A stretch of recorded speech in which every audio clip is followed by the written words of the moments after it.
नमस्कार। खबर उत्तर प्रदेश में आपका स्वागत है। मैं हूं आरिश अजहर आपके साथ। रुक करेंगे इस वक्त साइंस पर। सदन में अनुपूरक बजट 2025 पेश। योगी सरकार ने चिकित्सा शिक्षा और प्रशिक्षण को दिए 423.80 करोड़। सदन में गूंजा कफ सिरप का मुद्दा। सीएम योगी बोले, कोल्ड सिरप माफिया को पाताल से भी ढूंढ निकाला। फतेहपुर में बोली राज्यपाल आनंदीबेन, एसआईआर का विरोध ना करे, घुसपैठियों को बाहर निकाला जा रहा। बुलंदशहर हाईवे कांड में मां बेटी से गैंगरेप के 5 दोषियों को मृत्यु। जज बोले, ऐसे राक्षसों को समाज से दूर रखें। सुल्तानपुर में पूर्वांचल एक्सप्रेसवे पर सड़क हादसा, पिता पुत्र समेत 3 की मौत। यूपी में ठंड का सितम जारी, 26 जिले शिमला से ठंडे, 40 शहरों में घना कोहरा। आप देख रहे हैं के न्यूज, खबरों का सारथी।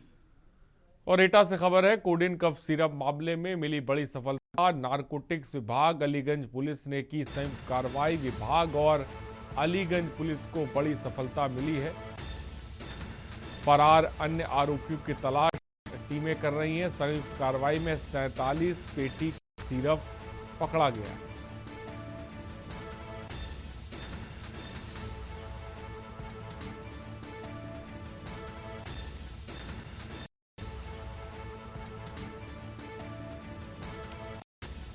चार आरोपियों को गिरफ्तार किया गया है।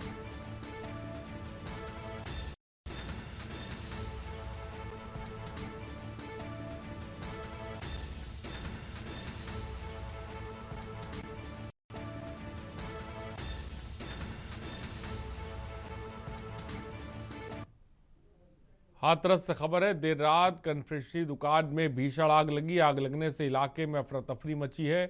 शॉर्ट सर्किट से कन्फेक्शनरी दुकान में आग लगी है। आग से लाखों का सामान जलकर खाक हो गया है। थाना कोतवाली के किला इलाके का मामला।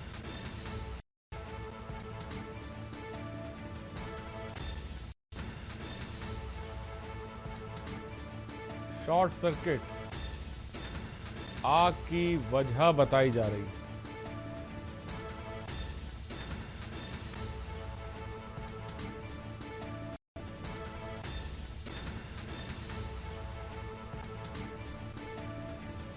तस्वीरें आप देख सकते हैं, कितनी भीषण आग लगी।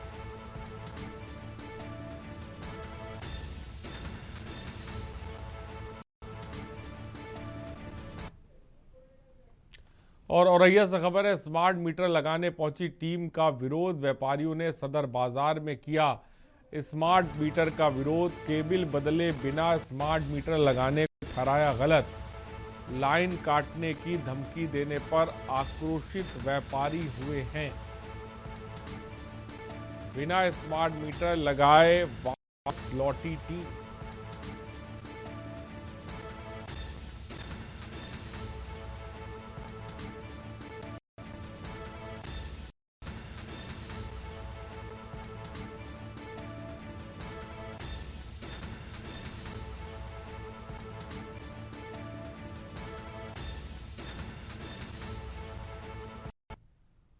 और कानपुर देहात में प्रशासन का बड़ा एक्शन। हाईवे किनारे अवैध अतिक्रमण पर बुलडोजर चला है। भोगनीपुर चौराहे पर अवैध दुकानों को ध्वस्त किया गया। जेसीबी मशीन से अवैध रूप से लगी दुकानों को तोड़ा गया है। एसडीएम सहित कई प्रशासनिक अधिकारी मौजूद रहे।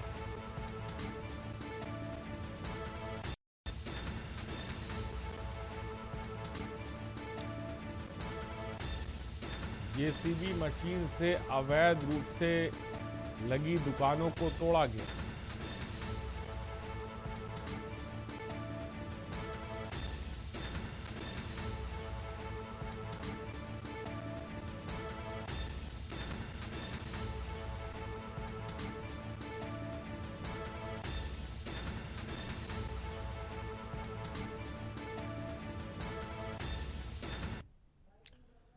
और खबर है, सीयूजी नंबरों पर एसपी डॉक्टर यशवीर सिंह ने रियलिटी चेक किया।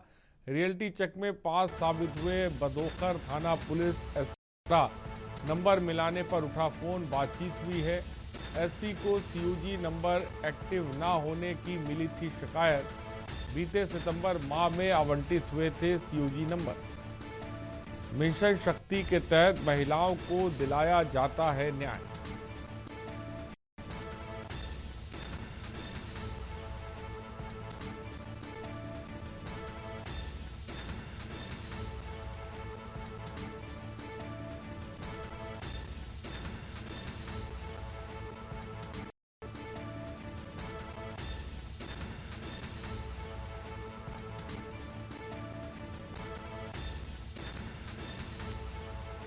खबर इस वक्त आपको बता रहे हैं।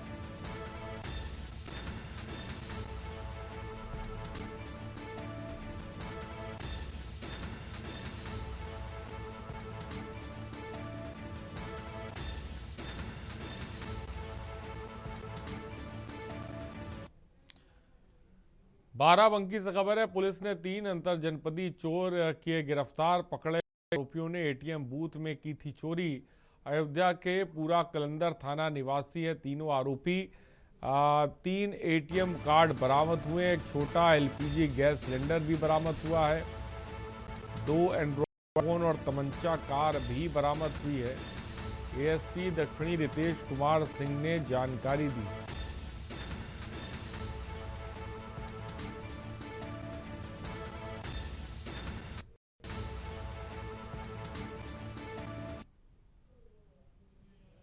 जनपद बाराबंकी अंतर्गत पुलिस अधीक्षक महोदय द्वारा अपराध और अपराधियों के विरुद्ध चलाए जा रहे अभियान के अंतर्गत थाना जैतपुर पुलिस द्वारा जो है एक अंतर जनपदी एटीएम चोरों के गैंग का जो है पर्दाफाश किया गया है और 3 अभियुक्त राहुल गौड़, राज कनौजिया और मोहित चौधरी, जो कि तीनों खानपुर मसौदा थाना पुला कलंदर अयोध्या के रहने वाले हैं, इनको गिरफ्तार किया गया है। और जिसके कब्जे से जो है एटीएम काटने वाले मशीन में जो LPG gas cylinder, oxygen cylinder और अन्य उपकरण इसे बरामद किया गया है। जौनपुर से खबर है, कप सिरप मामले के आरोपी की नहीं हुई सकी पेशी। भोला प्रसाद जायसवाल की 3 बजे तक नहीं हुई पेशी। कोर्ट लाया गया। कोड़ी नियुक्त कप सिरप का आरोपी पुलिस कोर्ट में लगाएगी कस्टडी डिमांड की अर्जी। शुभम जायसवाल का पिता है भोला प्रसाद। विभागीय जांच में फर्मों के नाम पर बिलिंग का खुलासा हुआ।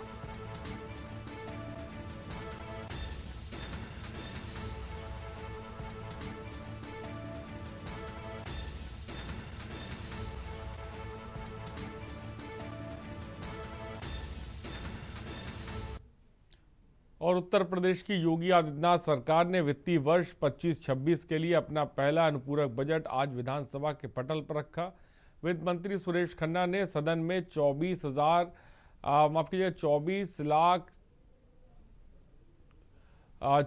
करोड़ 4,96,96,000 करोड़ रुपए का अनुपूरक बजट पेश किया। यह बजट उत्तर प्रदेश को 1 ट्रिलियन इकोनॉमी बनाने की दिशा में एक महत्वपूर्ण कदम माना जा रहा है। बजट पेश होने के दौरान सदन में हंगामा देखने को मिला। समाजवादी पार्टी के सदस्यों ने विभिन्न मुद्दों को लेकर सदन से वॉकआउट भी किया।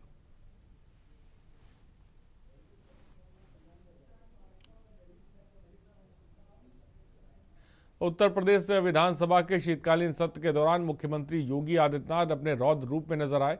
कोडी नियुक्त कफ सिरप के अवैध कारोबार और नशीली दवाओं के नेटवर्क पर चर्चा के दौरान मुख्यमंत्री ने विपक्ष विशेषकर समाजवादी पार्टी पर हमला बोला। उन्होंने 2 टूक शब्दों में कहा कि युवाओं के भविष्य से खेलने वाले किसी भी अपराधी को बख्शा नहीं जाएगा। पढ़ने की लायक भी हम नहीं छोड़ेंगे, तब तक ऐसी कार्रवाई हम कर देंगे। इसके लिए महोदय हम लोगों ने एक एसआईटी गठित की। कोई भी बचने नहीं पाएगा। जो भी अपराधी होगा, ये तो मैं जानता हूं आपकी पीड़ा को, क्योंकि जब सरकार की कार्रवाई अपने अंतिम उस तक जाएगी तो आप में से सारे लोग फतिया पढ़ने के लिए जाएंगे वहां। तो आपको फतिया पढ़ने की लायक भी हम नहीं छोड़ेंगे, तब तक ऐसी कार्रवाई हम कर देंगे। इसके लिए महोदय हम लोगों ने एक एसआईटी गठित की है। कोई भी गाजीपुर में यूपी के राज्य मंत्री दयाशंकर मिश्र दयालु ने विभिन्न मुद्दों पर बयान दिए। उन्होंने समाजवादी पार्टी के अखिलेश यादव के अहीर रेजिमेंट बनाने के बयान पर प्रतिक्रिया व्यक्त की। इसके अतिरिक्त मंत्री ने एसआईआर और बिहार के मुख्यमंत्री नीतीश कुमार से जुड़े एक घटना पर भी अपनी बात रखी। अखिलेश यादव के बयान पर प्रतिक्रिया देते हुए दयाशंकर मिश्र ने कहा कि सेना की पवित्रता बनाए रखने के लिए इस तरह की बातें शोभा नहीं देती।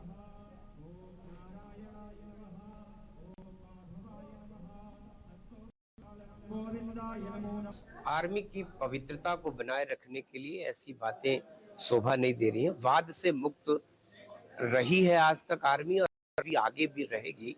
इस तरीके से जातियों में बांटना आर्मी के, मैंने कहा ना, उसकी शुचिता और उसकी पवित्रता ये दोनों बनी रहे। और हर देश के नागरिक को अधिकार है आर्मी में जाके देश की सेवा करने का।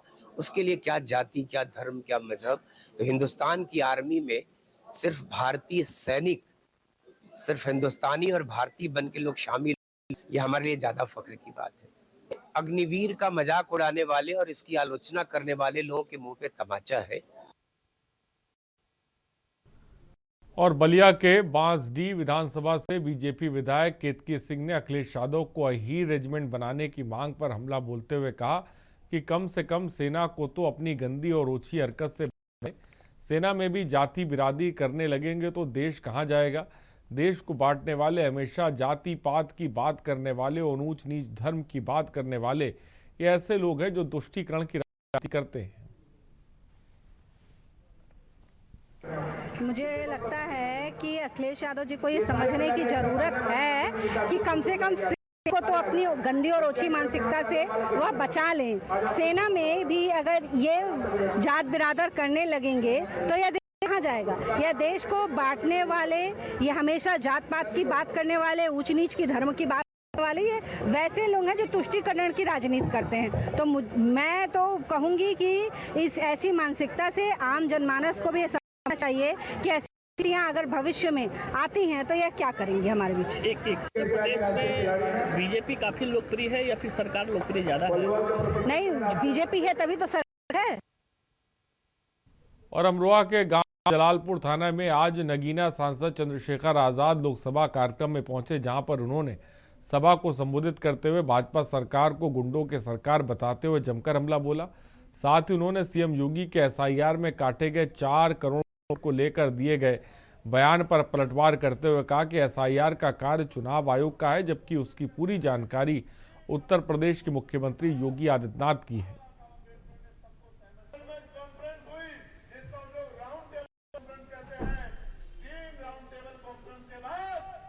हमें गर्व है, भारतीय सेना और सैनिक बलों के सम्मान में हम लोग, और जब तक जीवन रहेगा कभी बाबा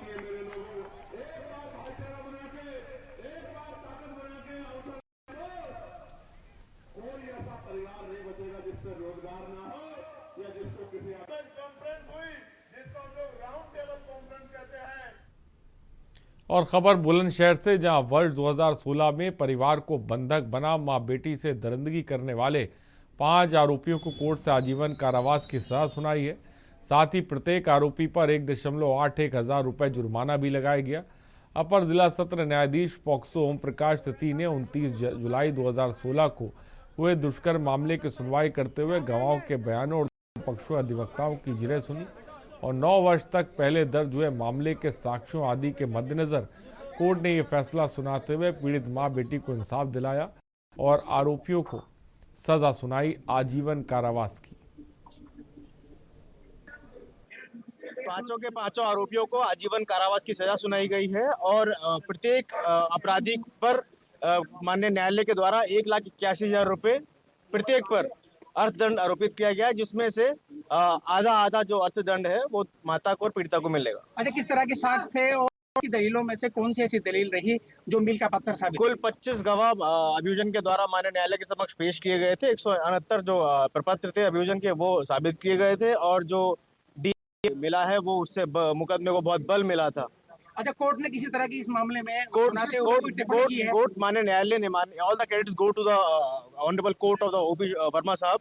कोर्ट ने ये संदेश दिया है कि जो डेमन है, इस तरह के राक्षस है, उनको सभ्य समाज से दूर रखकर जेल में रहना चाहिए। रुकते हैं एक ब्रेक के लिए, जल्द हाजिर होंगे।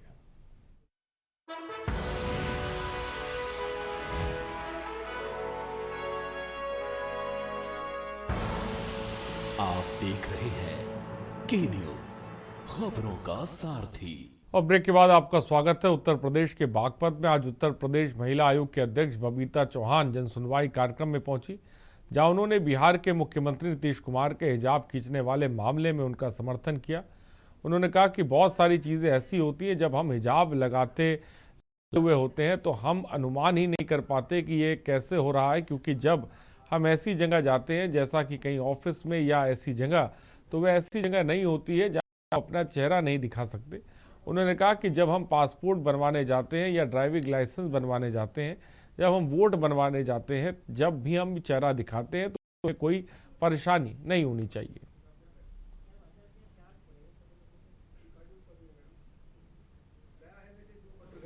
महिला है तो वो महिला है, लेकिन क्योंकि कई सारी चीजें ऐसी होती हैं जब हम हिजाब लगाए होते हैं तो उसमें आइडेंटिफाई हम नहीं कर पाते कि कैसे हो रहा है। तो मैं तो सिर्फ यही कहना चाहूंगी कि जहां ऐसी चीजें हैं, क्योंकि जब हम ऐसी जगह जाते हैं, चाहे तो वो किसी ऑफिस में है या कहीं ऐसी जगह, तो वो ऐसी सार्वजनिक जगह नहीं होती कि जहां हम अपना फेस नहीं दिखा सकते। जब हम पासपोर्ट बनवाने जाते हैं तब भी फेस दिखाते हैं, जब हम लाइसेंस लेते हैं तब भी देते हैं, तब हम वोटर आईडी बनवाते हैं तब भी दिखाते हैं। तो मुझे लगता है कि इसमें कोई ऑब्जेक्शन नहीं होना चाहिए कि जब आप जहां जा रहे हैं और आपको अगर कहीं, अभी जैसे लाभ की मैं बात बताती हूँ, तो वहां इतनी सारी महिलाएं मेरे पास थी, लेकिन सबकी सिर्फ आंखें दिखाई दे रही थी। अब वो समझ में, अच्छा, वो ये बताने को तैयार नहीं है कि हम उनको सरकार मिल रहा है, ये सरकारी योजनाओं का लाभ मिल रहा है। अगर ऐसा तो ये तो गलत है ना, कि अगर हमें ये भी नहीं पता कि हम लाभ ले भी रहे हैं और वो बताने की भी इच्छुक नहीं है उस चीज को, तो कई बार तो ऐसा फिर इरिटेशन सा भी है कि मतलब हम, सरकार इतना कर रही है, हम महिलाओं के लिए इतना कर रहे हैं, अरे भाई हमसे कैसा नकाब। और कानपुर में स्कॉर्पियो चालक की दबंगई का वीडियो सामने आया। पुराने रंजिश के चलते स्कॉर्पियो चालक ने पहले एक ई ऑटो और 3 बाइकों को टक्कर मारी और इसके बाद आपको बता दें, टक्कर मारने के बाद बचाने के लिए दौड़े करीब 15 लोगों को रौंदने की कोशिश की, जिससे मौके पर अफरा तफरी मच गई। पूरी घटना सीसीटीवी कैमरे में कैद हो गई है। आपको बता दें 5:57 पर जाजमऊ थाना क्षेत्र के संजय नगर की ये घटना बताई जा रही है। प्रत्यक्षदर्शियों के मुताबिक विवाद की शुरुआत हॉर्न बजाने को लेकर हुई और विवाद के बाद स्कॉर्पियो चालक मौके से चला गया, लेकिन कुछ देर बाद दोबारा अपने और एक दोस्त के साथ लौटकर मोहल्ले में हंगामा करने लगा। इसी दौरान चालक ने कार को आगे पीछे कई बार ऑटो में जोरदार टक्कर भी मारी है।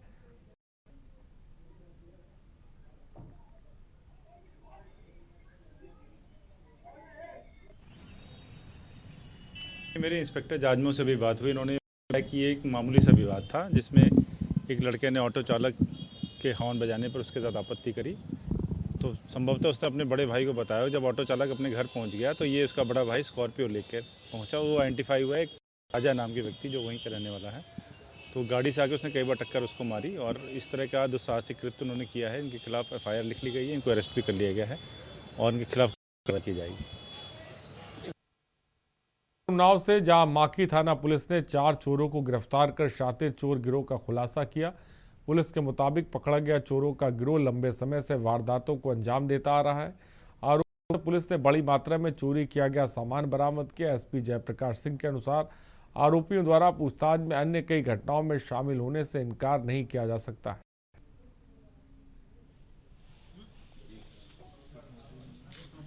हाँ, देखिए, जब मैंने जिले में नया ज्वाइन किया, उसी के कुछ दिन बाद 24 सितंबर 25 को कुरारी कला गांव में एक पुलिस विभाग का ही आप कर्मचारी मान लीजिए, होमगार्ड है, इस समय कानपुर में काम कर रहे हैं, उनके यहाँ चोरी हुई थी, जिसमें मुकदमा लिखा गया था 399/25। और दूसरी चोरी हमीरपुर के ग्राम प्रधान के यहाँ हुई थी। मेरे यहाँ 23 तारीख को चोरी हुई थी। मैं भैया दूज को लेके अपने मैके चली गई थी और मेरे घर पे मम्मी पापा थे और देवर था। उसके बावजूद में ऐसे लोग चोरी करने लगे तो गांव, और मैं ग्राम प्रधान संगीता वर्मा, ग्राम पंचायत आराडडिया, और मैं हमीरपुर की निवासी हूँ। और मेरे यहाँ मेरा जेवर रखा था, पैसे रखे थे।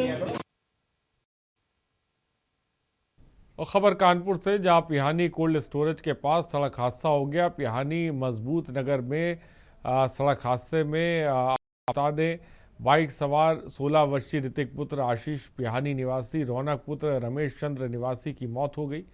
वहीं दूसरी बाइक पर सवार पच्चापुर निवासी धीरज पुत्र पुत्ती लाल और एक अन्य गंभीर रूप से घायल हैं। मौके पर पहुंची पुलिस ने एम्बुलेंस बुलाकर घायलों को तिरवा मेडिकल कॉलेज में भर्ती कराया, जहां पर दोनों का इलाज जारी है।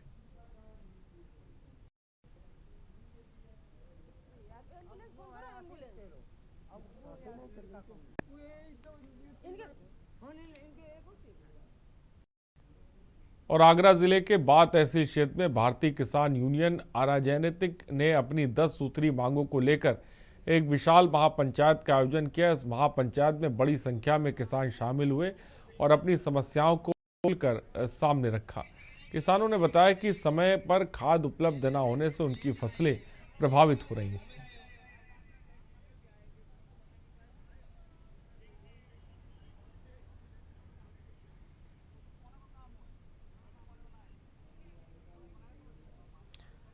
उत्तर प्रदेश के बाराबंकी जिले में पुलिस और अधिवक्ताओं के बीच विवाद गहरा गया। अधिवक्ता के साथ पुलिस द्वारा किए गए कथित दुर्व्यवहार और मारपीट के विरोध में आज सैकड़ों अधिवक्ताओं ने पुलिस अधीक्षक कार्यालय का घेराव किया और जमकर नारेबाजी की।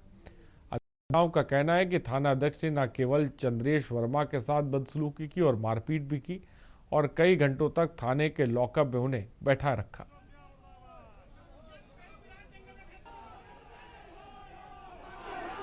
कल एक युवा अधिवक्ता साथी चंद्रेश वर्मा जी का मियां बीवी का झगड़ा था और उसको सुबह 8 बजे से रात के 8 बजे तक इस कड़ाके की ठंड में लॉकअप में बंद रखा।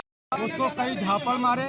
मैंने और मेरे महामंत्री जी ने फोन किया, उसके बावजूद भी उसका कोई रिस्पांस नहीं मिला। जबकि आने सुप्रीम कोर्ट का निर्णय है कि मैट्रिमोनियल केस में जब तक के एडीआर से या किसी संबंधित अधिकारी से समझौता न हो जाए तब तक किसी को लॉकअप में नहीं बंद कर सकते। एक एप्लीकेशन दी गई, अटते खन वहाँ कुछ लोग पहले से इकट्ठा थे, उनके दलाल लोग, तो हमको मतलब जाके सीधे पैसे की 8 लाख रुपए की मांग कर रहे हैं। किसने मांग किया था पैसे की? एसओ कह रहा है कि दे दो 8 लाख रुपए। 8 लाख रुपए वो लोग कह रहे हैं, तो वो कह रहा दे दो, मतलब जाएगा। और आप उसके बाद में हमने कहा मैं नहीं दूंगा, हमें दिया नहीं, मैं नहीं दूंगा। खबर देवरिया जिले से, जहां भाटपार रानी थाना क्षेत्र के बरौली गांव से एक खौफनाक मंजर सामने आया, जहां घरेलू विवाद के चलते एक पिता ने अपने 3 मासूम बच्चों के साथ विषाक्त पदार्थ खाकर अपनी जीवन लीवा समाप्त करने की कोशिश की। परिजनों ने सभी को तत्काल इलाज के लिए अस्पताल में भर्ती कराया है। आपको बता दें, इलाज के बाद पिता की स्थिति सामान्य है। वे तीनों बच्चों की हालत में भी सुधार आ रहा है।